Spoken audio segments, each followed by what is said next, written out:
சரி இவ பாரு, இவ என்னோட 2 வயசு கூட குறவுடா. குறவ கூட மாதிரி இருந்துச்சு. உன்னோட எக்ஸ் கேர்ள் ஃப்ரெண்ட்லாம் ரெடியா இருக்காங்க உனக்கு எதிராக சாட்சி சொல்றதுக்கு. நீ இந்த மாதிரி பண்ணிட்டே இருந்த அப்படின்னு சொன்னா நீ ஜெயிலுக்கு தான் போடும் அப்படின்னு சொன்னோனே அவன் அப்படி பயந்துட்டான். ஓ சைக்கோலா. அவ எனக்கு எப்படியாவது வேணும். இந்த வாட்டி நான் அவசரப்பட போறது இல்ல, பொறுமையா இருந்து வேலையை காட்ட போறேன். தங்கறதுக்கே நீங்க காசு கொடுக்கல, ஆனா அவரே உங்களுக்கு சாப்பாடு ஜாமான்லாம் வாங்கி போடுறாரு.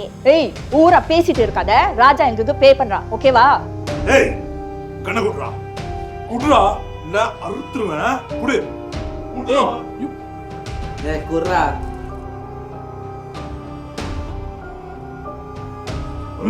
அவங்க போய் தான் உனக்கு நிம்மதி வரணும்னா அவங்க போய் தொலைட்ட மச்சான்.